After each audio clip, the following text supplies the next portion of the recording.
சிவாய நம. திருச்சிற்றம்பலம்.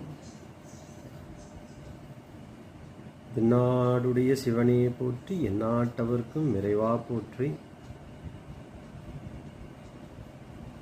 திருத்தலங்கள் வரிசையில் நாம் திருத்தணி வட்டத்தில் இருக்கிற கோயில்கள் பற்றி பார்த்துட்டோம்.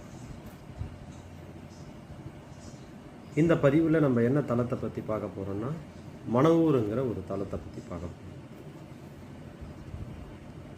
மணவூர் எங்கே இருக்குன்னா, திருவல்லாங்காட்டிலேருந்து தென்மேற்கா 4 கிலோமீட்டர் தொலைவில் இருக்குது. திருவல்லாங்காடு போகிறவங்க ரொம்ப ஈஸியாக மணவூர் போயிடலாம்.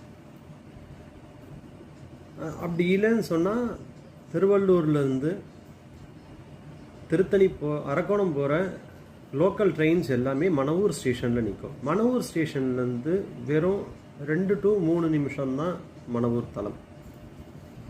இதுக்கு என்ன ஒரு சிறப்பு அப்படின்னா, ஆடினது ஆலங்காடு, அமர்ந்தது தக்கோலம், மனம் பூண்டது மணவூர். அதாவது சிவபெருமானுக்கும்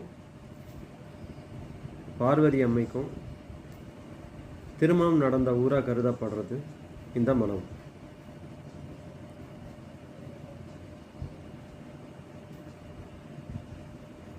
இந்த கோயில் 3 ஏக்கர் பரப்பளவில் இருக்குது.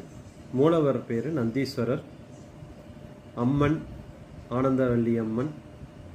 இது ஒரு 1000 வருஷத்துக்கு முற்கால கோயில். 2 கால பூஜை நடப்பது. வைகாசி மாதம் பிரம்மோற்சவம் மிக பிரம்மாண்டமான அளவில் நடைபெறுது. இந்த கோயிலுக்கு நான் ஒரு முறை போயிருக்கேன். மிகப்பெரிய கோயில். இந்த கோயிலோட இன்னொரு தனிச்சிறப்பு என்னன்னா, அதனுடைய சிற்பங்கள், சிற்ப வேலைப்பாடுகள் நிறைந்த ஒரு கோயில் இந்த மணவூர் கோயில். உள்பிரகாரம் அவ்வளவு அழகாக இருக்கும், பிரகாரங்கள் அவ்வளவு அழகாக இருக்கும் இந்த ஊரில். இதுக்கு அருகிலேயே ஒரு காளி கோயிலும் இருக்குது. விஜயராகவ பெருமாள் கோயிலும் இந்த ஊரில் இருக்குது. நிச்சயம் நீங்கள் போயிட்டு வாங்க. ரொம்ப சிம்பிளாக சொல்லணுன்னா, திருவள்ளூர் ரயில்வே ஸ்டேஷனில் நீங்கள் ஏறினீங்கன்னா, அங்கேருந்து லோக்கல் ட்ரெயின் எடுத்திங்கன்னா முதல்ல திருவல்லாங்காடு போயிடுங்க. திருவல்லாங்காடு போயிட்டீங்கன்னா, அங்கேருந்து திருவல்லாங்காடு முடிச்சுட்டு பழையனூர் திரும்ப திருவல்லாங்காடு அடுத்து அதே டிக்கெட்லேயே நீங்கள் மணவூரும் வரலாம்.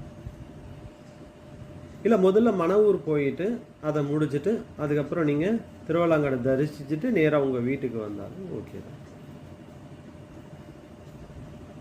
ரொம்ப நன்றி. சிவாய நம. திருச்சிற்றம்பலம்.